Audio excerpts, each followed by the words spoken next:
I've always told myself that, bro, I'd rather die than go back to working a job. That's how disgusting and how much I despised it. I'm not taking the piss out of people that work jobs, but me, bro, the idea of working a job and, you know, selling my life, my soul to my employer and just being controlled and being constricted with how much money I can make, bro, I'd rather put a gun to my head and pew. Like, I'll never do it, bro. Never, ever do it ever again, bro. I don't care what situation I'm in. I'll figure it out somehow. I'll never go back to working a job again. And that's how much I despised it. So, wow. yeah. That's intense, man. That's very intense. But, bro, it's through experience, bro. I remember, you know what, yeah? The lowest points in my life when I was actually working a job. I know I mentioned jail as well. I was at a low point. But, bro, when I was working a job, I was at my lowest point. I was even lower. Hey, guys. Before we get into the episode, I just wanted to share a super exciting announcement, if you didn't know already, which is that we have officially launched our education arm of Social Awaken Academy, starting with our first ever course called Grow Your Brand with Social Media. Now, whether you're an entrepreneur, an influencer, a content creator, or you're just looking to see noticeable results from social media, then this is the course for you. It's the culmination of years of experience in running the leading social media agency, and this course will literally change the game for you. So check it out, socialawakenacademy.com. All the links are also in the description. Now let's get straight into the episode.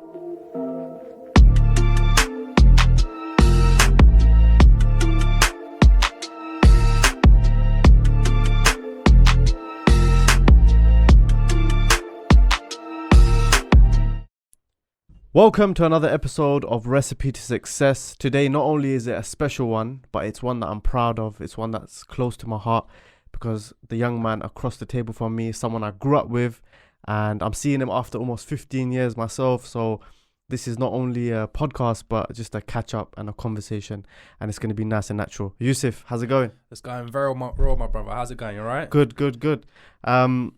Like obviously that said, you know, it's crazy to see your growth and how much you have developed, because obviously we went to the same school, we were in the same year, we were in some of the same classes, we had the same friendship like group and, you know, crew and whatever you want to call it, and it's amazing to see, because firstly, you know, just seeing different people from the same area developing is one thing. It's amazing in itself, because we know how hard it is to do that. You know, it's crabs in a bucket in that kind of scenario, and to literally have a voice and to get out there, that's hard in itself. But then also, because I know your journey, and I'll respect that we'll go through the podcast because a lot of people won't know, but definitely very proud of you. So I just want to start the podcast on that note. But for anyone that hasn't seen you before, why don't you give us a bit of an introduction? Of course, I appreciate that, man. So my name is Yusuf Sheikh. I am a property entrepreneur. So I'm involved in property pretty heavily, more notably Airbnb. So people think about Airbnb, they go on social media, more times they see in my face. So this is a big part of what I do. And on top of that as well, I help people get in that space as well and actually build up that business. So that's my forte, man. Amazing. So when you say Airbnb, for anyone that doesn't really know what that means, why don't you go into a little bit more detail of what that involves? Of course. So, you know, Airbnb, when people think about that, they just think about, you know, going on Airbnb, booking somewhere for a night and then going there, chilling out, doing their thing, going home. Cool. So our thing is, you know, using that as a business model that will allow you to make a very good profit. You sure what I mean? And without necessarily you needing to own a property. Does that make sense? So that's a big part of what we focus on, because I mean, you probably know better than me. I mean, now getting on a property ladder for a lot of people, it's near enough impossible. Do you sure what I'm saying? So there needs to be a different way. And for a lot of people, that is an accessible way into the world of property. Do you sure what I mean? And it allows them to, if done correctly, get to the point where they've replaced their income. And, you know, that's a big part of the reason why I focus on it, because that's where I started from. You know, I started off with that because I'm jumping the gun a little bit over here, but I got started off in my journey a couple of years back, 2020. You sure what I mean? I was looking at different property strategies to get started off with. And don't get me wrong, there are definitely good ones out there, you know, such as deal sourcing, buy, refurbish, refinance. But I saw the strategy specifically I saw was rent to rent. Now, rent to rent, we're talking about renting properties from landlords and, of course, with their permission, re-letting it out. There's even different strategies with that. HMOs, you know, social housing. I chose the Airbnb route.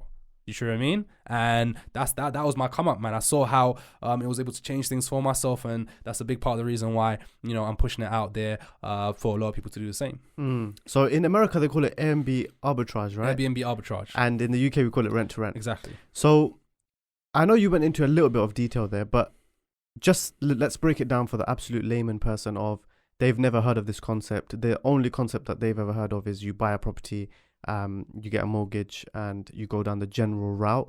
Why don't you tell us a little bit more about actually what it involves, and also how you kind of got into it, because I think that's an interesting part. Because obviously for you it's become you know, a vehicle for you to grow and to develop and obviously branch out into different things. So firstly, just for the layman person, if they were wondering how they would even go about doing something like that, what does it look like, and what actually inspired you to go down that route? So what inspired me to go down that route is, route is, of course, me myself, I didn't want to take the traditional 9-to-5 work route. Obviously I come from a certain background where, you know, living the road life, etc. But, you know, for myself, I didn't see that as, you know, the way out of the, you know, road life, working a job. I tried it. It wasn't for me. Super depressed. Never again. I'd rather die, literally. So I was looking at different things to get started off with. I tried a few things as well. I started off with buying and selling cars. Did that for a little bit. I even looked into drop shipping, for example, Amazon FBA, all of these typical things that, you know, you hear from online gurus. And then at one point I'd actually come across property. There was one ad on Facebook, actually. I was just scrolling because I used to use Facebook to locate jobs for, you know, the railway and stuff. And there was this guy, he was talking about how you can get started off in property without having the most amount of money. I'm like, okay, cool. And I tuned into this masterclass, and then he was talking about all these different strategies that I'd never really heard about. Some of them I had, but, you know, a lot I hadn't. And then he mentioned rent to rent. I was like, okay, interesting. And he started breaking down the, you know, the concept behind that, to where, of course, you approach a landlord, you know, you tell him the benefits to him, you give him guaranteed rent, all of these things. And then, of course, he gives you the property, and then you can do your thing with it. You can put it on Airbnb, you can start receiving bookings, and then the money that you make, you can, of course, use that to pay the rent, the bills, and then whatever's left is pure profit. And then I'm seeing the average deal people are taking on and actually making decent money from, I would say, anywhere between £800 to £1,000 per month from one deal, which isn't bad. Do you see what I mean? So and in terms of the money to get started off with that, it wasn't a lot at all, because you're just renting properties. Do you see what I'm saying? So that was a big reason why I wanted to get involved in that, because, you know, a lot of people want to get involved in property. Let me not say nearly everyone, let's be honest. Everyone wants to eventually get to the point where they want to be a property investor. But let's be real, most people, it's out of their reach. You know, let's be very honest, like, most people can't afford to buy a property. It's unfortunate, but that's the reality we live in. And for me, again, I saw that as a gateway, as an entry point. So that was what inspired me, and I started looking into it a little bit longer, started going to different events, networking events, talking to different people. I would say by the time it got to January, February 2020, I was like, you know what, this is going to be my full-time thing. So, and that's when I got started, man. Amazing, man. Amazing. And we will go more into that story, but I want to know now where you are today, 2024. Obviously, you've been doing it for 4 years. What's some of the biggest achievements that you've like accomplished yourself over the past 4 years? And what are your main kind of focuses at the moment? Biggest achievements I've achieved over the last 4 years. So it's sometimes hard talking about it, isn't it? But it's important. Yeah. It's very important. Like, you don't want to brag. Yeah, of course. But it's important to recognize the journey. 100%. Of course. I mean, look, I'll start off with the basics. I mean, I've got my financial freedom now. I'm not restricted to a job where I have to, you know, sell my soul to an employer. You know what I mean? Like, let's be very honest. That's what people do. They sell their soul to their employer. They don't want to be doing that, but they have to do that to make a living. I don't need to do that anymore. And, you know, I've got flexibility, man. I don't have to be in the UK. If I wanted to, I could book a flight to Dubai tomorrow and just do my thing, or wherever. It doesn't really matter. Obviously, I'm not saying that's flex. I'm just saying that to, you know, give you an idea of where I am now compared to where I was before. Does that make sense? Obviously, there's still more to do. There's always more to do. But compared to where I was before, I mean, there's been a lot that's been done, man. So I've got that freedom there, both financially, time freedom, location freedom. I think, you know, having that ability to, you know, be a provider. I don't have a family myself, as in like wife and kids, but, you know, just people around me, just taking care of them, looking after them, and even just like building a team. Like, I'm at a point right now where I've got a team that, you know, rely on me, that I provide a living for. Do you see what I'm saying? And obviously it's a big responsibility, but you think, like I can actually, you know what I'm saying? I'm actually in this position to where like I've got this much going on. Do you see what I mean? So there's that. And also on top of that as well, like the lives I helped changed. It sounds a bit cheesy, but you know, I've also now part of what I do is I have a training program that teaches people how to start an Airbnb business. And bro, there's been some people that have gone through that training program. They've seen crazy results, crazy, like life changing. I'm talking, bro, within the space of a year, hitting multiple six figures per year in their business. You sure what I mean? So, bro, I think everything I mentioned just now kind of adds up to, you know, the biggest accomplishments I've achieved so far with regards to obviously my personal self, you know, where I was able to get the business and clients as well, what I was able to help them achieve, and just also just personal life as well, man, being able to kind of, you know, do things for people close around you. And yeah, bro, man. And obviously the social media as well. Let's not forget about that. So yeah, a few things. Love that. I love that. And you mentioned the training side of things. It's one side that I'm super intrigued with at the moment because we've just launched our course at Social Awaken. And you mentioned in the start of your story that even when you wanted to get into Airbnb, you started going to workshops and you started looking at online and who you could learn from. So you definitely had that hunger to search for the information, and now you're giving out that information, which is amazing. But what made you, you know, decide to put a training together, and how did you even know how to do it? And, you know, like, because obviously it's one thing to be successful at the vehicle that you're doing anyway, but then now you're passing on that information. And yeah, you know, of course it's a revenue generating thing, but in order to get into education, you have to be passionate about it. You have to want to help people. And the way you're speaking about the results that you've seen with some of your students, you can tell you care. So why training, and how did you even go about starting the training? You know, it was never in my intention to start a property training business. Never. Even when I was actually doing my thing with my own property business, it just never came to my mind. Because to me, I thought, you know what, you have to be like a proper, you know, Tony Robbins, Grant Cardone type of guru to even think about doing that. Or you just have to be one of those cringy guys, like yeah, online. Exactly. Like, that just, you know what I mean, one of those guys. So how I actually got started off with it was actually my mentor, the first mentor I ever had. His name was Ben Welford. He was the guy that actually helped me with my initial business in terms of mentoring me. And he was, you know, I was able to get it to okay level. And then I remember one day I was just in the cafe, I was just chilling in Slough, and he just called me randomly. I mean, I ain't spoken to this guy in ages. So he just called me. He's like, yo. I'm like, yo. He's like, how's it going? I'm like, it's going all good. What you said? And then we started talking, we started chopping it up. And then he brought up the idea about coaching. He's like, bro, have you ever actually thought about coaching? I'm like, nah, man, you're taking a piss. I've never thought about that. Do you see what I'm saying? He's like, why don't you think about it? I'm like, nah, man, that's weird. Like, you know what I mean? Like, who am I? You know what I'm saying? Like, I'm not that guy. Do you see what I'm saying? And then he started going on and on about it. And mind you, I knew the people he'd coached as well. And I saw them and I saw what they were doing. So I was like, okay. And obviously I knew him. He'd coached me from before. So the trust and the credibility was there. But I can't lie, man. By the end of that call, he convinced me so much that I ended up transferring him $3,000. You see what I mean? So I transferred him $3,000. But then by the end of it, I thought, shit, man, what did I do? Like, I should have never have done that. Like, I was regretting it, bro, man. Even to the day where, you know, when you have your first meeting, I was going to my first meeting with him, bro. I even told, I said, bro, I can't lie, man. I regret doing this, man. I do regret doing this, but bro, I can't lie. I stuck with it. I kind of trusted the process and also trusted him as well.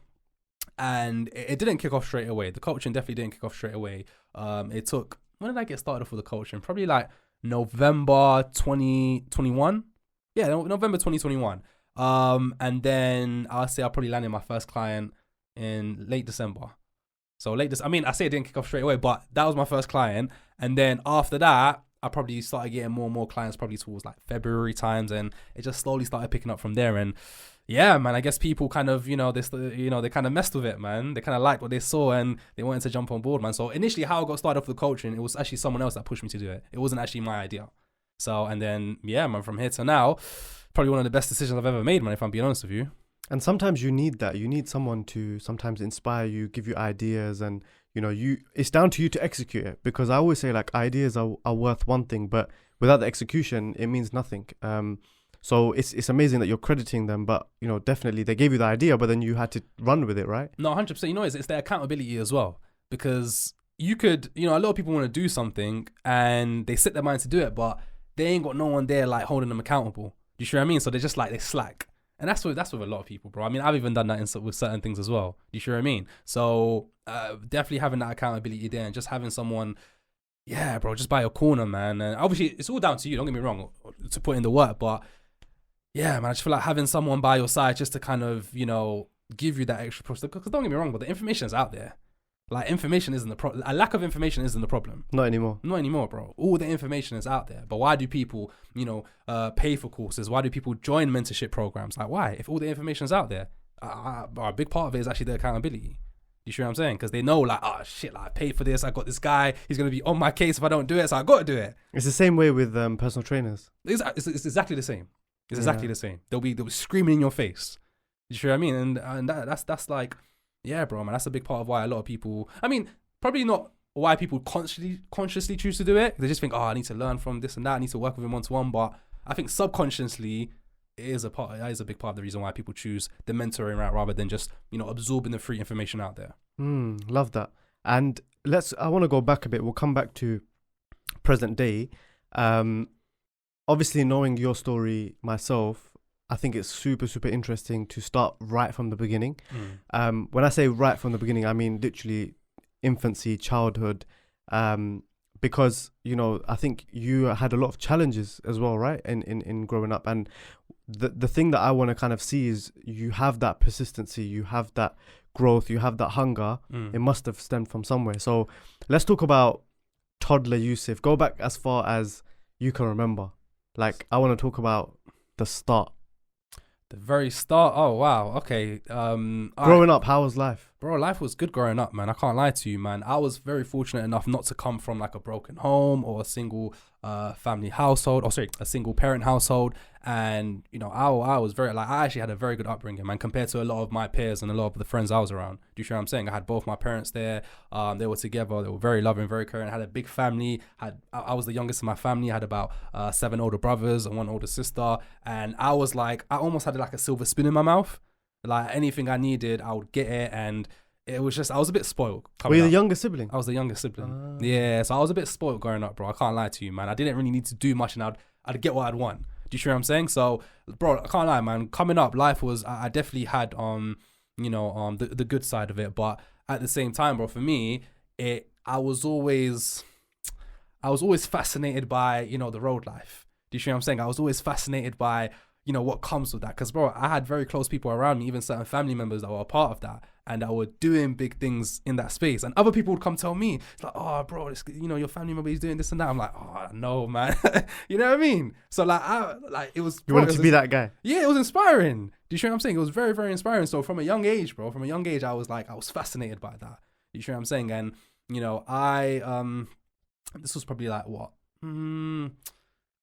Secondary, like, it was secondary school time. Secondary school time is probably like year 8, year 9 when I started proper, like, you know what I mean? So wait, so primary school, you were just... yeah, I kind of jumped the gun a little bit. Yeah, let me start from a little bit early on. So, so primary school, very decent, bro. I mean, I can't lie, man. I was a little shit in school. I was a proper little shit, man, from I think even from nursery, bro, man. I can't lie to you, man. Nursery, primary school, bro, I was a proper little shit, man. I was always the guy causing trouble in class, annoying people, taking the piss out of teachers. You know what I'm saying? I just think... Have you ever thought about why? Nah, you know, I've never thought Maybe about it was why. because you were the youngest, you were trying to, like, get attention. Maybe, you know, maybe. I've never actually stopped to think about why was I like that? Why was I a little shit when I was younger? Like, I think that's, like, deep stuff. You know what I'm saying? Probably, like, bring out a bit of insecurity. You know what I mean? But, bro, I can't... Just thinking... If I were to take a guess, it would probably be because I can't lie, bro. I just wanted attention. If I was to just kind of guess right now, that would probably be my best guess. Like, I wanted that attention from everyone. Like, if I'm it's a big household, right? Because, like, some of these things we don't know, and we wouldn't want it any other way because it led us to who we are today. But at the same time, it's important to sometimes break down those things, of course, because then you actually understand more about yourself. Do you see what I mean? No. So, like, obviously off the top of your head, I'm sure you haven't really sat down and thought about it, but it is quite fascinating to actually think what led to that behavior. Yeah, no, it is very... Yeah, it's a deep one, bro. I can't lie, it is a deep one. But if it's not all that, if it's not all attention, I think a decent part of it is attention, because you know you want to be that guy. Everybody wants to be that guy. Do you see what I'm saying? And obviously people have different ways of doing it to become that guy. And obviously my way of doing it was being a little shit and just causing disruptions in class. Because it got a reaction. Exactly. It got a reaction from people. It got a reaction from my peers. People would laugh. Ha ha ha, look at Yousef, he's in it. You know what I mean? So there was that. And then also with the teachers as well. They would do, oh, Yousef, they'll send me home. You know, I remember even from like year 5, year 6, you know, I don't think they do this no more, but you remember when you could, for lunch or dinner, you could be school dinner or home dinner. I was forced to be home dinner. Because I was like, you know what I mean? Like, that was my punishment. But I loved it, bro. I can't lie. I probably enjoyed it. I'd go home by myself and that. And it's weird. I think about it now. It's like, right, I was in year 5, year 6 going home by myself for home dinner, coming back. Like, that's not a thing no more. But yeah, bro, I can't lie. From young, man, I was a troublesome little kid, man. And it continued on, man. It continued until secondary school. And you know what it is as well? When you're a certain type of way, when you obviously, like, when you're a troublesome little guy, you're around you naturally gravitate towards other people that are kind of like that as well. Not necessarily in class, but just in general. You know what I'm saying? So I kind of... Sorry to interrupt you, but you know, you said, like, obviously you had some people close around you and family members that were in that life, right? So do you think that was also part of it, which was that you wanted their approval of saying, listen, I can be as bad as you? Because, like, for example, if we look at the typical story of, you know, a child that comes from a family that is extremely wealthy, you know, traditionally you think, okay, well, the kids aren't going to be as hungry as the parents, right? It's not possible for them to be as hungry as the parents. They have to find another way. And a lot of kids that come from privileged backgrounds, that's one of their struggles, is that, you know, they feel that they will never be as good as their parents, or they will never live up to what they were able to accomplish, right? Of course. Like even footballers, if we look at Ronaldo's kid now, or Messi's kid, you know, we're all hoping for them to be exceptional football players, but chances are they may not be. Of course. So maybe that was. Do you think that was part of it? I don't think that was part of it, and the reason why is because my older brothers, like especially one older brother particularly, like he was heavy in it before. He's not in it no more. Like he's fully legit, but before he was heavy in it, he would always push me to the right direction. Always. Like he was always like... So they were trying to protect you from that. Yeah, exactly. They were trying to fully protect me and shield me from that. You see what I'm saying? But that only made me want it even more. You know what I mean? So no, it definitely wasn't that. I honestly couldn't tell you, bro, man. It's a very deep question that I need to think about. But I would say definitely a part of it was attention. But I can't lie to you, man. Even I'm kind of jumping the gun a little bit, but you know, when I did start getting deep into the roles, like, you know, the disappointment, the shame, and, you know, the devastation that brought to my family was on a different level, man. Because you got to think, like, I say I had like a privileged, you know, upbringing, when I came up, but that wasn't because my family was in a good position. Like, we came from the council estates, bro. My mom, my parents were on benefits. You see what I'm saying? So in terms of that, like, nah. Like, yeah, it wasn't financial privilege. It was more just like because you had a lot of siblings. It was like you were the youngest. They looked after you. But you know what it is? It was financial. It was that, even though my parent, not for my because parents, of your siblings, because of my brother, because of my older brother and that. You see what I'm saying? So that wasn't an issue for me to get money whenever I wanted to, and he would get me whenever I asked for it. Do you see what I'm saying? So it's a bit of a weird one for people that don't come from that. You see what I'm saying? But bro, I can't lie to you, man. The devastation and the shame it brought when I actually did end up getting in the street life and ended up getting caught up, it was yeah, bro, man. I could never forget that feeling, man. Because I think about it now, it's like, right, imagine I have like a younger sibling, even a kid. I do everything to, you know, protect him, to shield him, to point him in the right direction. He does that anyways. Like that will bring shame on anyone, man. Like, some people get disowned for that.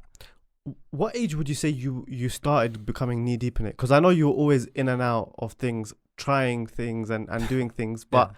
Like, what age did that start? Was that early secondary school? Or was it like towards the end? Yeah, no, I mean, I probably started like, because I got kicked out of secondary school as well. I got kicked out of secondary school when I was in year 10, like early 2000. When was that? That was like, I think I remember that. That was like 2011. Yeah, 2011 I got kicked out. Something stupidness. That was after the new head teacher came in. Yeah, that was in the new school. Yeah. So that was I remember it's like a year into being in the new school, I got kicked out. It was some dumb shit. Like, I was doing so many stuff. I was on my last one in, and then I remember there was like a PE teacher. You were just always on Red Report, innit? Yeah. So I did something petty, and then I got kicked out for that.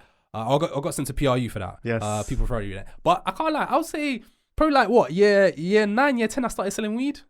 Yeah, like I started. That's how I kind of got in it. I started just selling little weed and that little chump stuff. Nothing too serious. I was picking up like a quarter or a half for like 60, 120 pounds, and I was breaking it down, and I was selling it off and stuff. I was showing it off. But in terms of when I got into the more like serious stuff, like the Class A stuff, I would say I was probably about I was like 18. And when you decided to go down that route, did you have a conversation with your brothers, or did they approve it? Did they like eventually at that age say?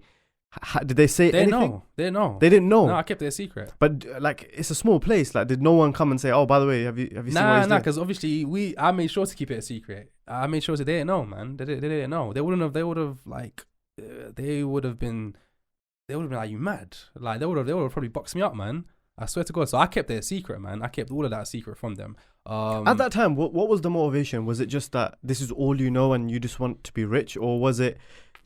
Did you not think like there was any other paths? Like what? Like just take yourself back to that time, like, because I think a lot of people, they don't sympathize on the journeys that people have, and sometimes why they make certain decisions. Like someone might say, "Oh, well, why did he go down that route?" But the reality is that when you're in that place, sometimes you have tunnel vision. So if you remember, like, what was the thought process at that time? I wanted my own independence. At that time, I was just solely reliant on my family. Like whenever don't get me wrong, I would get whatever I wanted, but I was like, nah, man, I want to do my own thing. Like, I don't want to be, you know what I'm saying? I don't want to have to ask my older brothers for something whenever I wanted something. Even though I would get it, like, nah, man, I don't. That was the main reason. I can't lie, it was my. And did you not have anyone in and around you that had made it any other way? Nah.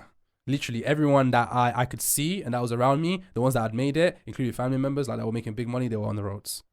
Yeah, so that's all you knew. Yeah, I mean, like that's all I was seeing from different people. So I spoke about this in the past in different podcasts and stuff, but I wasn't seeing like the entrepreneurs and stuff. I wasn't seeing the business owners that were doing big things. That would have been a little bit different. They were out of sight, out of mind. It was only like the people that you felt were too far away, like the ones that had just built crazy level of wealth, like the Tony Robbins and people like that. But you don't think about that though. You just think about what's around you. And obviously you got to think as well. If you're with your boys, you're with the mandem. You know what I'm saying? They're thinking a similar way. It's gonna push that even more. Because you're all thinking the same way. It's like, nah, we gotta make it happen, man. We gotta do this, we gotta do that. And then we're looking at the other people that are doing big things. And then some of them are looking at my older brother and they're thinking, bro, like, your older brother's doing like so many big things. Why is he not bringing you in? I'm like, no, man, it's so annoying. And then, yeah, bro, man. So that's a big part of the reason why I went down that route, even though I didn't have to, was because I wanted my own independence and I wanted to do my own thing. So you started selling drugs, 18, let's say Class A.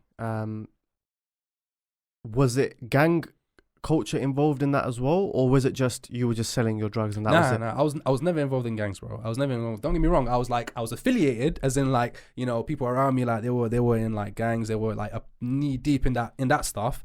But I wasn't really a part of the gang life. You know what I'm saying? I was more affiliated, but you just wanted to make money. Yeah, I wanted to make money. That's all it was for me. So, and that's why even later on in life, when I got caught up, I went in jail. I was fortunate and privileged enough not to have beef with other areas. You know what I'm saying? I was actually pretty cool. I didn't really have any beef. You know what I'm saying? So that definitely came with its advantages. But no, I was never involved in the gang life. So 18, you started selling Class A. What age did you get arrested? 19. So literally 1 year into it. Probably like 6 months into it. And that 6 months, was it like crazy level of rich or? Nah, I mean at that age, yeah, I can't lie. At that age, I was probably making disposable income was high. Yeah, because look, I was like 18, 19. I was probably making like what, $3,000 a month, and that's like you feel like the man at that time. I've never made that much money before in my life, so I was like, whoa, like this is and this is, as you said, it's all disposable income. So you think you're rich. So how did it happen? Like how did they catch you? Like what was it, like a random one, or were they following up on you? Nah, like stupidness, bro. When I was if you are able to talk about it. I'll talk about it, no problem, bro. As I was coming up, I was very dumb. Like I wouldn't think about things clearly and logically, and I would just do shit. So how I got caught up, it was the dumbest way someone can get caught up. So basically, I had a car, but the car didn't have insurance. So I was like, oh, you know what? I've got shots to lick. Let me get my boy to drive me. But this boy is wanted. He's like, oh, let me get him to drive me. At least then it's not me. You know what I'm saying? So we're driving around now. We're doing our thing, licking our shots, and then I don't know what it was, yeah, but this was like the barking roundabout. We were right next to a bully van on the traffic lights. Like what do they call it? I forgot what they call it now. TSG, yeah, TSG van. Right beside them. And then we drove now. And then in Barking, when you come off the A406 and you drive past the petrol station, and there's that little road that takes you straight to Orphan Lane. Yes. Yeah, so we were at that traffic lights, and then the TSG van jumped behind us and put on the lights, and I was like, shit, and I was like, oh, and then we went down that little road, that little slip road, and then we started going down that road now, and then as we was going down it, there was two routes. One of them was like there was a no entry, so I'm like, oh, go down that no entry. Let's see if it's actually for us. Like it may not be for us. He went down no entry. They followed us. I was like, shit. And this guy hit the gas. He hit the gas. He was trying to cut out. I was panicking. I was thinking, shit. Like, what's going on? What are we doing? The car came to a stop at the at the Elfillet Junction. Yeah, do you remember where Roast was? Yes. Yeah, right there. And then next to Barking Moss. Near the mosque. Yeah, Albert Road Mosque, something like that. The car came to a stop there. My boy jumped out. He cut. I remember the van. They pulled up right next to us. They were trying to block him from coming out. He jumped over the door and he started cutting. So me, I was thinking to myself, oh, you know what? If I don't run, maybe they'll think I'm innocent. Yeah, so I didn't run. So I was like, all right, cool. I'm not. Did your friend get away? No, he got caught. Oh. He was a slow guy. I can't lie. He got caught, and then I was like, bro, I'm just here. I don't know what's going on. You know what I mean? And then, but obviously, I had like I had the Coke boozed. I put it in my boxers, and then I don't know what it was. I think it was like they could see I was a bit nervous, and I think they told me afterwards as well. It's like, yeah, we could see you a little bit nervous, and then they just decided, you know what, we're gonna take you for a strip search. And then when they said that, they I must have dropped my head or my whole attitude changed. And then they could see, yeah, this guy's definitely got something on him. They took me for a strip search, and then you can't control it in those moments, man. At the end of the day, no, you can't control it. So they took me for a strip search. They obviously found what they found, and then it was funny because I was in I'll never forget the date. It was Friday the 13th, March 2015. That happened, and then it was bro. That's how I got caught up. I remember I got charged straight away. I got summoned to court, and it goes back to what I said before about how dumb I was. I went guilty, but then I had my family members say, oh, what are you doing? Why are you going guilty for? Like, you're an idiot. Go not guilty. And I tried to change it. I was like, oh, no, actually, I'm not guilty.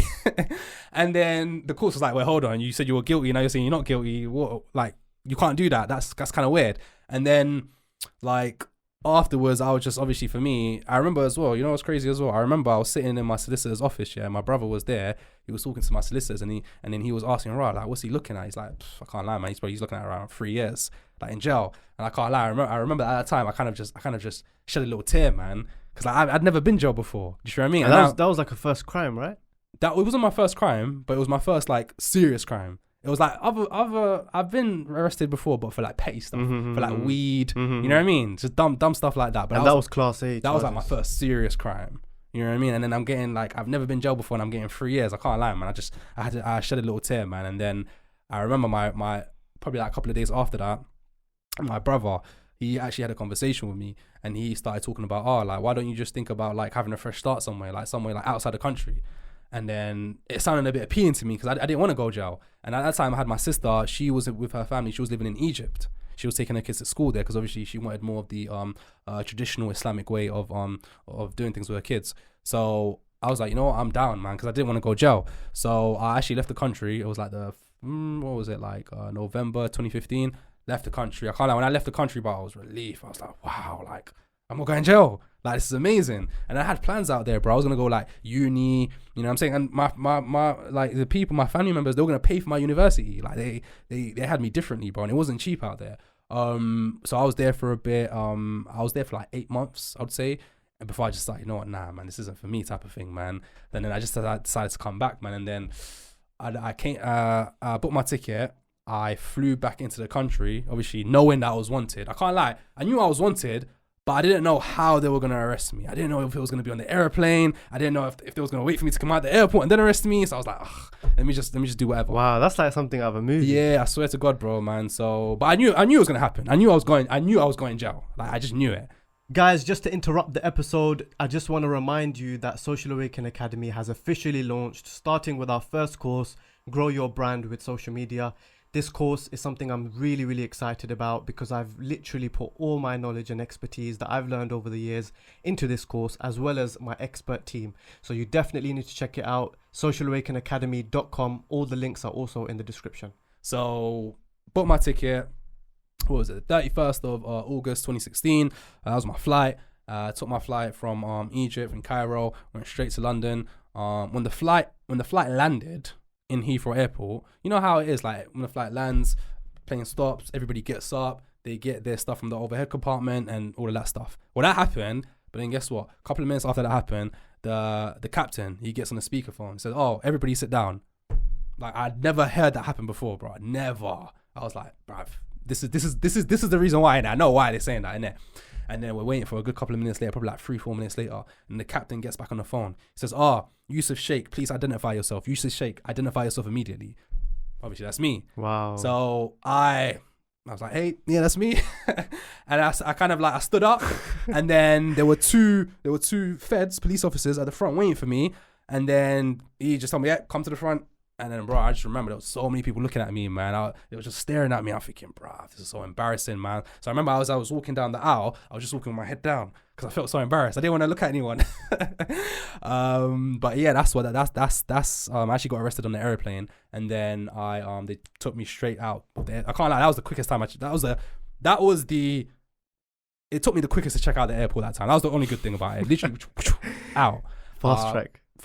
Took me to the police station. Next day, went to court. And they sentenced me. They gave me 3 years and 7 months in prison. They gave me. So you didn't even get to touch home, basically. No, you literally just went straight. Straight jail. They took me to Pentonville, HMP. But you were prepared. I was prepared. I was mentally prepared. You know, I was kind of relieved when they gave me the sentence because I thought, oh man, they're gonna throw the book at me, man. I thought I was gonna get like 5 years. Because I went on a run. That's true. Yeah, so they gave me an extra 7 months because I was messed up. Yeah, for that I was like, oh, okay, cool. That's like, it was a relief. And then yeah, bro, man, that's when my bird started. It was the 1st of August 2016, and I was in Pentonville, HMP Pentonville. It's mad because when I went there a couple of weeks before that, someone got killed. Isn't that a holding prison though? It's a holding prison. Oh. Yeah, but someone got killed there. There was like a one Somalian guy.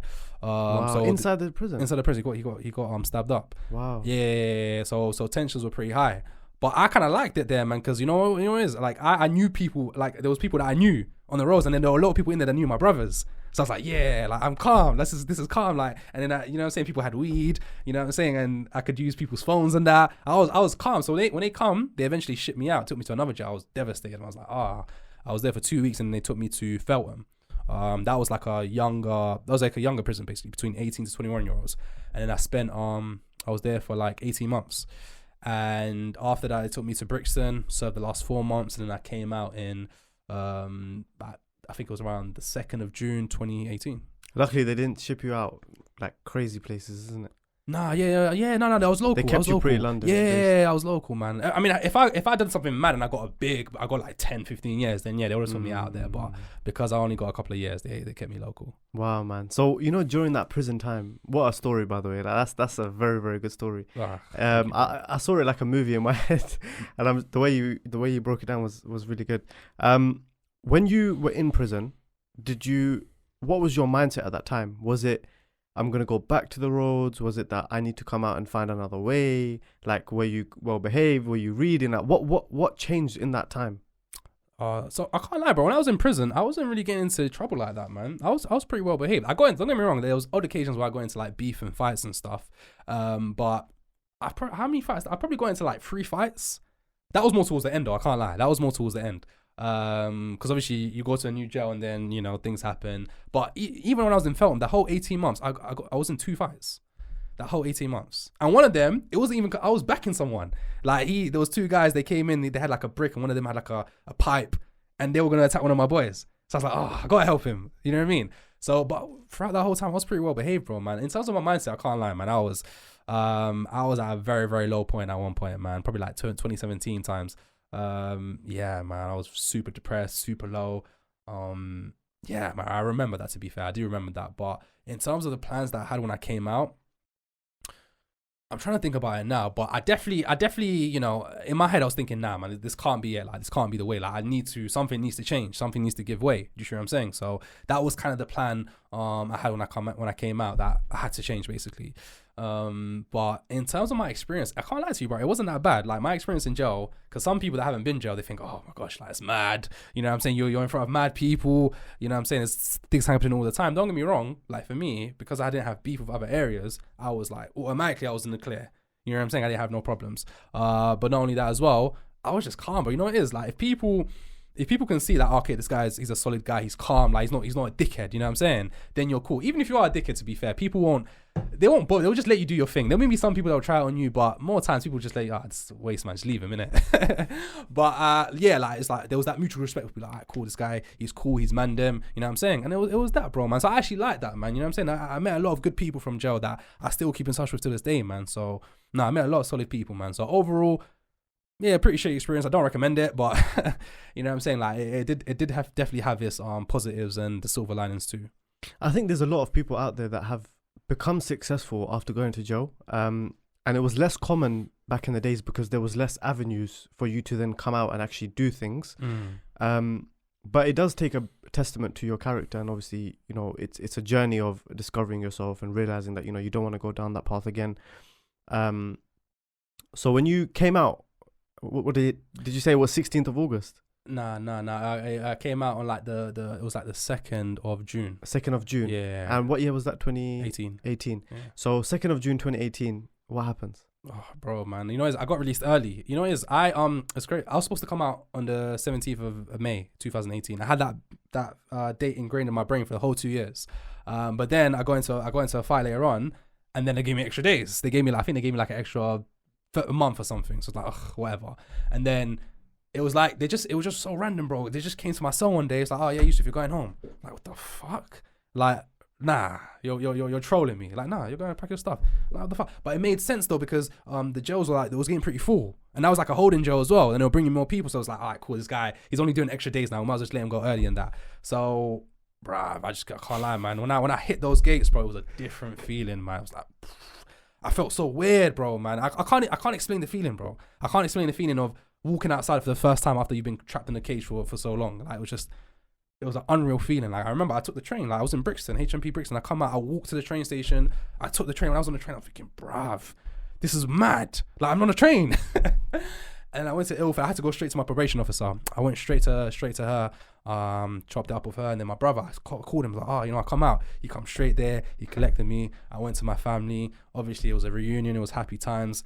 Yeah, man. I think that day it was just more taking it in that, wow, like I'm actually out, like, because it takes a bit of time, bro, man. You know when people haven't been in that situation, like, it takes a bit of time for you to get used to it, because you're institutionalized. Yeah, man. You've been there for so long. It's just, it's not normal. Being outside isn't normal, so it took a little bit of adjusting. But bro, it was a wonderful feeling, man. It's the best feeling in the world, man. Just having, you know, it is when you're inside, you take the little things for granted. You know, just going to the shops, having your phone, just doing whatever and stuff. Like, you take those things for granted, bro. But it was probably the best feeling in the world. I can't lie. So at that point, you were like, okay, I'm not going back to the roads. So then that's when you started exploring with jobs, I'm guessing.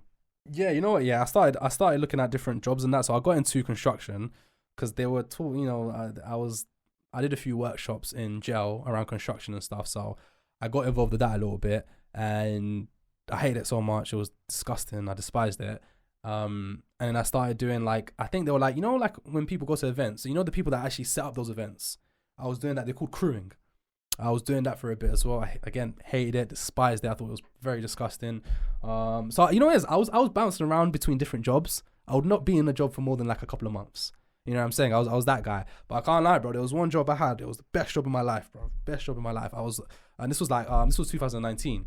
I was basically that guy. I was a delivery driver, but I was a very particular delivery driver. So, you know newspapers. People still actually receive newspapers. It's mad. I think it's more the older generation. But I had a job where late night, like 12, 1 o'clock, I'd go to the depot, like with my car. I would collect like a fat stack of newspaper, and I'd go all around London delivering it to people's front doors. Bro, I can't lie, that was the best job I had in my life, bro. Best job. Because you know what it is? Bro, nighttime, you're chilling, you're driving, you're doing your own thing, no one's telling you what to do. And bro, you're doing it for like 3-4 hours, and then you're back home. I was probably making what? I was making £1,800 a month. But for me, it was like, bro, like and I was just working a couple of hours. Like, that was calm, bro. That was the best job I ever had. But I'm not gonna lie to you, bro. Even when I was out, I did have one foot in the roads for a little bit, because I was like, nah, you know what? Nah, it got the best of me, bro. I can't lie. It did get the best of me. Because you don't know anything else, isn't it? Like, and it's a thought of that you don't want to settle for average. No, 100%. That's another thing as well. Like, you don't know anything else. This is the only way you know to make big money. And you know, it's crazy as well, because even when you're in jail, I think there's like a statistic that says, you know, 60 or 70% of people that go to jail end up reoffending and coming back to jail. You know what I mean? And there's a reason for that, bro. It's because you don't know anything else. Like, that's the only thing you do know to, you know, provide yourself, provide for your family or whatever. Like, we're all creatures of habits. You know what I'm saying? We do what we know. We do what we're familiar with. Anything outside of that, we're uncomfortable, bro. You know what I'm saying? And you know what's crazy as well? I think that's a big part of the reason why so many people go back to the roads, go back to showing or whatever, is because what's the alternative? You get a job. Like, that's dead, bro. Like, at least I'm not trying to glamorize or glorify the roads. But when you're used to earning a certain amount of money, especially, like, and then you go to a standard job, that's the biggest thing. Not just that though, but think about the control, the freedom that you have. It's like, oh, you have to answer to someone now. You have to clock in and clock out. You have to be told what to do. You ain't got freedom, bro. Did you always have an issue with authority? A bit. Not like that, to be fair. Yeah, I remember when I was working the job, I never really had like conflicts with like bosses and stuff. I was just kind of like told, I was just do what I was told and stuff. But yeah, inside of me, yeah, it was disgusting, bro. It was killing me inside. I can't lie. It was definitely killing me inside. I can't. It was disgusting, bro. It's the worst. Like, I've always told myself that, bro, I'd rather die than go back to working a job. That's how disgusting and how much I despised it. I'm not taking the piss out of people that work jobs, but me, bro, the idea of working a job and, you know, selling my life, my soul to my employer and just being controlled and being constricted with how much money I can make, bro, I'd rather put a gun to my head and pew. Like, I'll never do it, bro. Never, ever do it ever again, bro. I don't care what situation I'm in. I'll figure it out somehow. I'll never go back to working a job again. And that's how much I despised it. So, wow. Yeah. That's intense, man. That's very intense. But, bro, it's through experience, bro. I remember, you know what, yeah? The lowest points of my life when I was actually working a job. I know I mentioned jail as well. I was at a low point. But, bro, when I was working a job, I was at my lowest point. I was even lower. Imagine that. It was, bro, I don't know. You know what, yeah? I swear to God, yeah, this is me going deep as well. Like, at one point when I was working a job, I was at such a low point. I would actually tell myself, I actually understand. Like, bro, I've never been suicidal or anything, but then I actually thought, you know what? I get why people kill themselves. I actually understand. Like, I get it, and I don't blame them if they feel like this. Bro, I was that low, bro. I can't lie. It's you know, it's really, really hard sometimes, because something I really focus heavily on is like speaking to men and understanding, you know, men's mental health and whatnot. And I think, you know, especially where we've grown up, like, it's not something that you can openly talk about. Like, I think anywhere, to be honest, as a man, you don't feel comfortable. You feel like, you know, I've got my own problems. Everyone's got their own problems. Like, you know, and sometimes it's those little things of just being stuck in a job and having no hope and not knowing, you know, people like often say they would love to have our lives, like they would love to be in the UK, and that's very true. And, you know, there's definitely, you know, poverty all over the world, but at the same time, we only know what we know, and our perspective is our perspective, and we honestly, like, will struggle to feel, you know, some of the third world pain because we're dealing with first world pain, and it's still pain, right? So, like, that's the thing. And so I'm really glad you touched on that, because definitely, you know, as men, we have to realize that, like, we all go through it, like, we all have our moments, but we have a choice as a man. Like, we have to take control of our own actions, and, you know, no one is going to do it for us. So we have to just get out, and that's exactly what you did. You know, I'm glad you brought that point up here, because that just reminded me of something. That reminded me of where the turning point was for me, because there was actually a turning point, and it was actually when I because at one point, bro, I was low in every aspect you can think of. I was low mentally, my self-esteem, everything, bro, confidence, like, was in the dirt. And then it was actually this, bro, funny enough, it was a course, a program I took. It was funny because how I came across it was so weird. It was an ad that came up. It was like, you know, do you want to learn how to read faster? Do you want to know how to process information better? Do you want to learn how to overall become, you know what I mean, quicker at things? Like, yeah, I do. Like, because at that time I was quite slow at that time as well. Because you had obviously not gone through the proper school system as well. Like, you were kicked out, and the man that we see in front of us today, like, he's well spoken, he's charismatic, he's got the energy, he's a content creator, he's a businessman. But, like, obviously I've seen that as well, partially, and I'm sure obviously the viewers can actually understand through your story. But, like, that development was I'm guessing key. I wasn't sure if that development happened in jail or if it happened after. It was that course. So it's literally that course. That was the starting point. I can't lie to you, bro. That was the start, because you know what it is? They marketed it as, look, we'll help you read faster, process information better, and learn, become a better learner. But when you get there, bro, they go very deep into your mindset, very, very deep. Like, they go, bro, they rip everything apart, and bruv. Like people will cry. There'll be people on the stage who'll be crying, bawling in tears and that. Like it was that deep. I really remember the trainers as well. Yousef and Francesca. Yeah, like even way later on, a couple of years down the line when I started doing my thing a little bit, I even messaged them. I said, bro, like, you know, you lot are the part of the reason why I am where I am today. So I want to thank you for that, man. I'm not gonna lie, it didn't happen straight away because I did their program and they get into your mindset deep. They go in there, they're all about like trauma, neuroscience, healing, and not even that, like neuroscience, like digging into your past and really understanding your past traumas, your pains, and kind of rewiring how you think about those to ultimately make you a better person. I'm just kind of like, giving an overview about it. So I did that. It was mind blowing, bro. Absolutely mind blowing. I think I paid like $3,000 for it or something like that. And then that's what it planted a seed. You know what I'm saying? So even I remember at that time I was still working in a warehouse. So basically the first course wasn't even the Airbnb thing. It was self-development, and then you built that character up, and then you were like, okay, now what's my vehicle? Exactly. So no, you know what it is? I did it. It planted the seed, and then I was still working a job or whatever. But then I would still think, because I was still a part of it, so I would still go to like monthly workshops and all these things. And then I remember, this was like 2020. This was like after I found out about property and stuff. But I was still working my job as a labourer. I was working as a labourer in a construction site, bro. And I remember on my birthday, I actually went to one of those workshops again. And then I told myself that day, bro, I'm like, because they opened my mind up even more. They were planting more seeds. So now I feel like I was at the point mentally where, bro, I promise you, after this time, I'm never gonna work a job again, ever. And that's what I did, bro. After that time, I'd never worked a job again. I went straight into property, and I did a course. There was these guys I connected with. I did their course, to be fair. They were called Videm Property. They taught me different things about the different property strategies out there, and then I more gravitated towards the rent to rent because I didn't have the most amount of money. And I can't lie, bro. It did take a little while, because it's funny because a lot of people see me now, they think, yeah, this guy knows how to talk.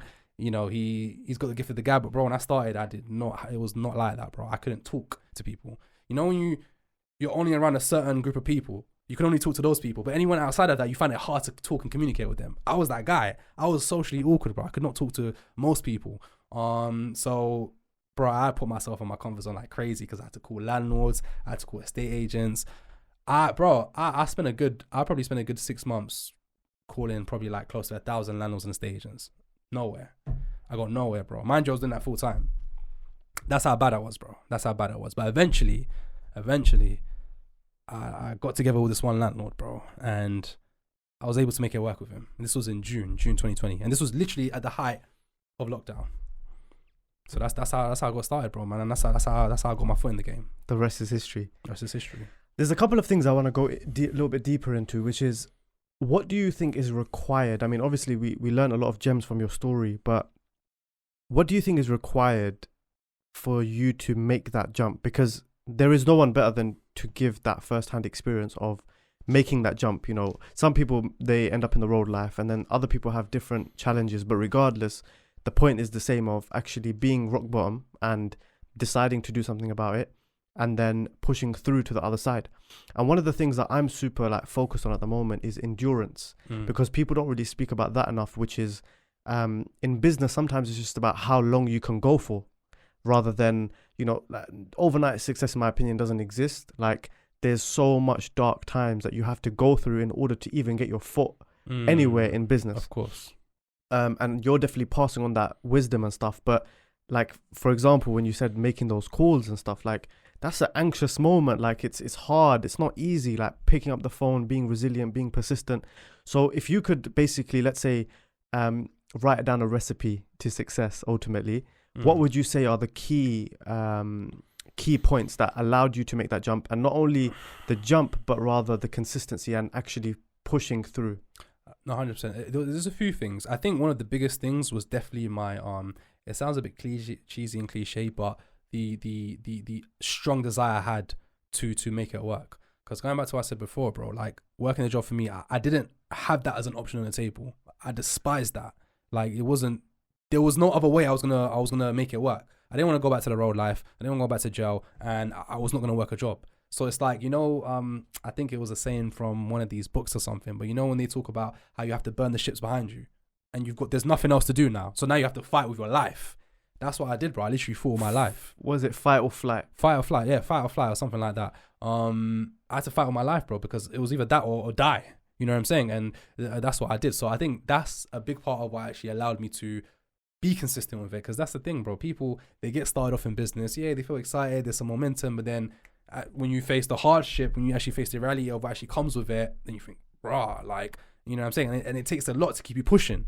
You need something inside of you to keep you pushing because it's required.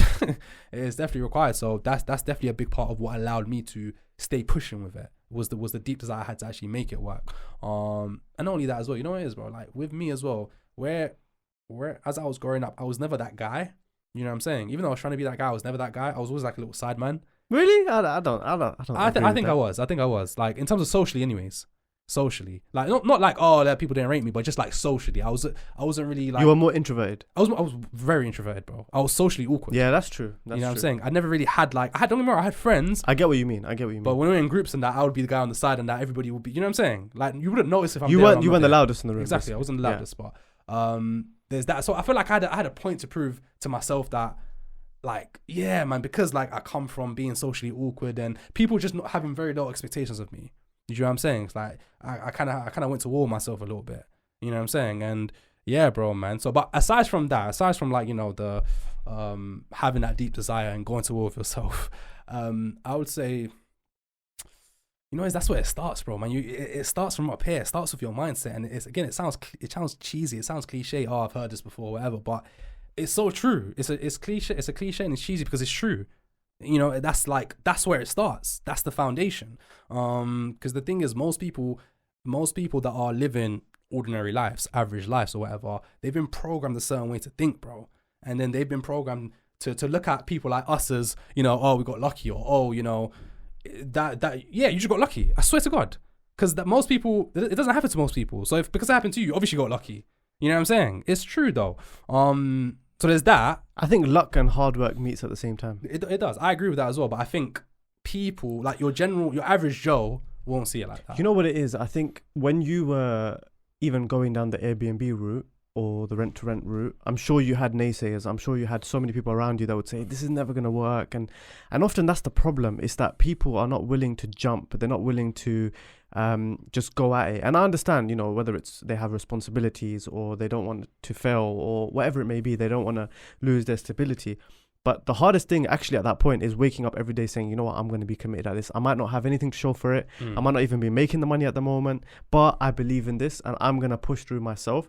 So even though you weren't that guy from your perspective of at that age, you became that guy because it's the war that you have with yourself. I always say that we're our own biggest enemies. You know, it's like our gut tells us, you know, no, like, protect yourself. Don't go through this risk. Don't do this. Like, stay away from it. What's everyone going to say, you know? So it's almost challenging yourself, I think, ultimately at that point. 100%. You're going to war with yourself. You know, it's like with, you know, Andrew Tate, salute to him, big fan of his. He's got the war room. You know what I'm saying? Like, come on, bro. I swear. So every day. Life is a war. Business is a war. I was just going to say that, bro. Every day is a war, bro. You're going to war every day. People don't know it, but it's so true. Like, men, like, need to understand that. And I feel like slowly men are starting to understand that some more, but it's so true, bro. And I feel like when you start to understand that and you start to get a deep understanding of, you know, that, like, I feel like it will better you as a person and as a man and make you more optimized to, you know, be more successful in all areas of your life. Like, you have to, even when you're in the gym, bro, you're at war with yourself. You don't want to do it. You don't want to push the hard weights. You don't want to be on the running machine going for ages and pushing yourself. Again, bro, you're at war with yourself. You have to keep pushing. So now you're at a stage where you're financially comfortable. You've, you know, proved everyone, any naysayers in the past, you've done what you've said that you were going to do, and you've even gone one step ahead and now passing that value on to others. What motivates you now? What motivates me now? I don't think, you know, it's not... I would say me right now, so initially it's just going back to what I said before, you're at war with yourself. You're trying to prove to yourself that you can do it. But then once you kind of go past that point, it's like now, obviously you don't have the same, like, how do you say, yeah, maybe you have similar motivations, but it's a little bit different. You don't have the same hunger. Exactly. But some people get comfortable and complacent is where I'm going. You know what, yeah, you're 100% right. You don't have the same hunger and you can get complacent. But for me, bro, I just want to take over the world, bro. I'm going to be honest with you, man. I want to take, that's my thing, bro. It's like, I can never Like, there's always more to do. There's always more to do. You start making 10 grand, you want to make 20, you start making 20, you want to make 30, and just like you start making 100, you're like, bro, like, you know what I'm saying? Like, there's always more to do, bro. There's always people who's going to be on top of you. You're always going to feel like a little guy around the right people, which is a good thing because that always pushes you to do more.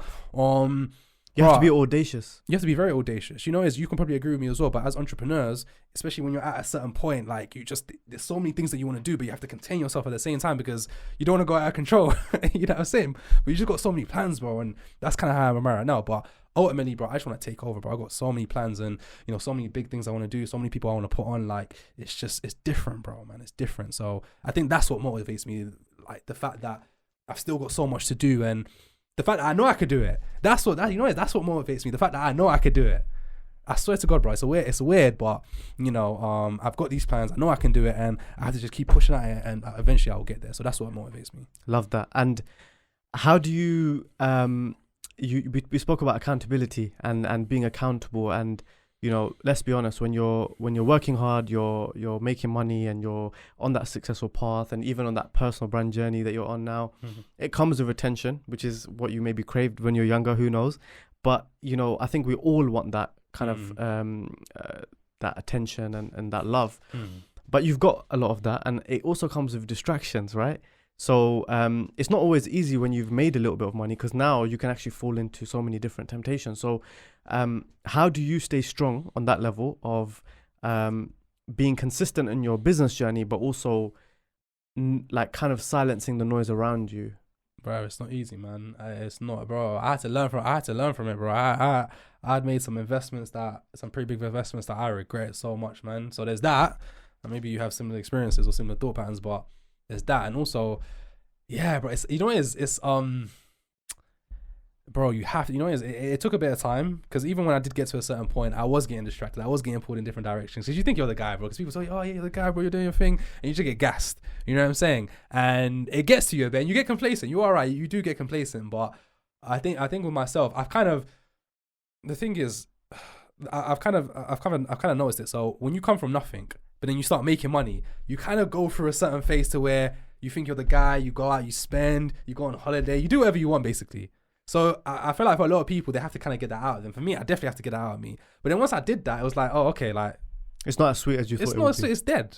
You know what I'm saying? Like, it's dead. Still gotta go back to work after. Exactly. Like, even when I go on holiday now, like, I think about working. You know what I'm saying? I hate being on holiday and doing nothing. I think the difference is in business, it's a sport. It's like a lifestyle. Like you don't ever stop thinking, you know, when you're a true entrepreneur, like, you know, on holiday, you use that to your advantage. You see source of motivation. You remember why you're so hungry. You know, you get new ideas, new inspiration. Things start happening, right? So that's the lifestyle. You go to the gym, same thing. I'm sure, like, you have your moments of greatness sometimes. Like me, I love going to the sauna. I love going to a spa. Like that's my moments. Like when I can just sit there and just kind of detox from all the stresses that you have around you and just kind of go into tunnel vision. Do you have anything yourself that is your like kind of thing that you do, like that actually gives you that source of inspiration? I mean, I go out a lot for walks. You know, I go for walks every day just to kind of like just to think. You know what I'm saying? Clear my head, think. So that's definitely a big part of that. In terms of sources of inspiration, you know what? Yeah, it's funny because like even right now, it's like, you see, I'm at a point right now. I was at a point before where I was only around people that were kind of like below me. So it just kind of puts you in a bubble, and it kind of like, you know what I'm saying? It makes you a bit complacent, which is quite annoying. So I'm at the stage right now where obviously we're trying to do big things and we're pushing hard to do that. But then also I'm trying to put myself out there some more, not necessarily on socials, but connecting with other bigger, like people that are way bigger than me, to kind of give you that extra. You want to feel like you're the smallest in the room. Yeah, man. I hate going to rooms where I'm the biggest, man. I hate that so much, man. At first, you get gassed. You're like, oh, you love it, but bro, I don't like it, man. You know what I'm saying? It's a waste of time. You don't get nothing. Don't get me wrong. If you're going to simply give, that's different. To give, that's different. But if you're just going there to actually, because you want to get something, it's a waste of time, bro. No, I agree. I get that. Final question, which is, you don't have kids at the moment. Nah. But what would your biggest words of wisdom be if you, let's say, had children very soon? What would be some of the things that you would pass on to them? And do you have any regrets any things that you would do differently in your journey? bro, probably not probably not jumping on the roads, to be fair. But no, to be fair, like, you know, I think I don't have any regrets, because ultimately all of the decisions I made got me to where I am today. So maybe it could have been a lot worse, but maybe, you know, I wouldn't have got bagged, or I wouldn't have got arrested, and I would have moved up higher up in the food chain, and I wouldn't got into more serious problems that could have got me into much more serious trouble. You know what I'm saying? I had certain people I came up with that, unfortunately, that's what happened with them. You know, and right now they're doing some serious time behind bars. But nah, bro, I can't lie. I don't really have regrets, man. I don't really have regrets. But in terms of what I would put towards my kids, I can't lie, bro, man. I would make them struggle. I'd make them struggle, man. Because I think one thing that I had coming up, and I think I mentioned it to you before, I had a silver spoon in my mouth. I was spoiled. I'd go to my brothers, whatever I needed, they'll give it to me. And that made me complacent. That made me comfortable. You know what I'm saying? For a long time. So I wouldn't do that with my kids. I can't lie, man. I wouldn't just give them whatever they wanted when they want. Even though it's a good feeling, like, you want to do that. I even do that with my little nieces and nephews. I just give them what they want. But like, I don't know. It's weird. Even though you know it's good, you just do it because it makes you feel good. But no, I can't lie, man. If I had kids, I'd make them struggle, man. I'd make them work, bro, man. From a young age, bro. From a young age, I'd make them do, what's it called? Be a newspaper boy or a newspaper girl. Do, you know what I'm saying, paper routes. Bro, go cut the, you know what I'm saying, the neighbor's garden. Like, you're working, bro. You know what I'm saying? You're working, you're active, you're on it, bro. And, you know what I'm saying? That's probably the biggest thing that I would instill in my child, is to actually push them through that struggle. Because I think there is a temptation when you're big, when you're up there, when you're rich, to give your kids the easy life. Oh, you know, you struggle, you want to give your kids a different life. But you're actually giving them the biggest disadvantage. So yeah, like, fuck that shit, bro. Because think about it, bro. All these rich people that have, you know what I'm saying, that have kids and they give them the best life possible. Like, typically, I mean, people can think about how those kids turn out. I mean, we've all seen them, whether it's on TV, whether it's in real life. We've seen them. Like, they're spoiled, they're not disciplined. Like, they ain't got the hunger, and they're so entitled. You know what I'm saying? Like, that's the worst, bro. That's the worst. So that's the biggest thing I would instill in my child, is to push them through that struggle and give them that same hunger. Yousef, it's been an absolute pleasure. We're going to keep watching your growth, and I'm sure we'll have a part 2 maybe in Dubai once you've reached the next level of heights. Before we wrap up, we are going to have an exclusive conversation, which will be going towards Social Awaken Academy. For those of you that don't know, our course is out now, so you can join Social Awaken Academy if you do want to hear this exclusive conversation that we're going to have after this, and we're going to more focus about your personal brand and marketing and social media related stuff. But before that, why don't you kind of let us know kind of where people can follow you, if they want to get started on the kind of training that you have for Airbnb, and all of that good stuff. What's the best place for everyone to find you? I'm on all social media platforms. I'm on Instagram, TikTok, Facebook, YouTube, whatever you're using, I'm on it. I'm probably not on Snapchat. That's probably the only one I'm not on. But everywhere else, I'm on there. And Yusuf Sheikh 01, that's my username pretty much for all the social media platforms. You know, for people that wanted to learn more about it, I've got free training resources. I'm even going to put together a community soon, like a group community, like on school, where, you know, you pay like a little subscription, something dumb, like, I don't know, like £50 a month or whatever, but you got all the, you know, you got the workshops you can attend, you got the you got more training materials, you got a free course you can go through, just so you're able to kind of like expose yourself to that world and see what's really possible, and just to give you more of an insight, man. So but yeah, Yusuf Sheikh 01 on all social media platforms. I'll put everything in the descriptions anyway. Final question, actually, before we wrap up, is education has been like at the core of your whole story. Like, you were always trying to search for information. Do you agree that knowledge is power, or do you think knowledge alone is worthless? I think knowledge alone is worthless, because I think, I mean, I know people, not personally, but I've seen people that you know, that read all the books in the world, Rich Dad Poor Dad, you know, Rob Moore, whatever books there is to read, they read all of them, but they do nothing. You sure what I mean? So I think knowledge is definitely power, but it by itself, it's not, you know, it's not power at all. There has to be implementation involved with it. So yes, 100%. If you have just implementation and no knowledge, I feel like that there's more power with that compared to just knowledge. You sure what I'm saying? I don't know if maybe some people agree, maybe they don't, but personally, I'm more for that. But I think 100% with the right knowledge, the right implementation, you're a monster, you're a beast. You're not being stopped. Yousef, I could be here all day. Thank you so much. I hope you all enjoyed this episode. Make sure you subscribe, like, comment, go support Yousef as well, and we'll see you soon.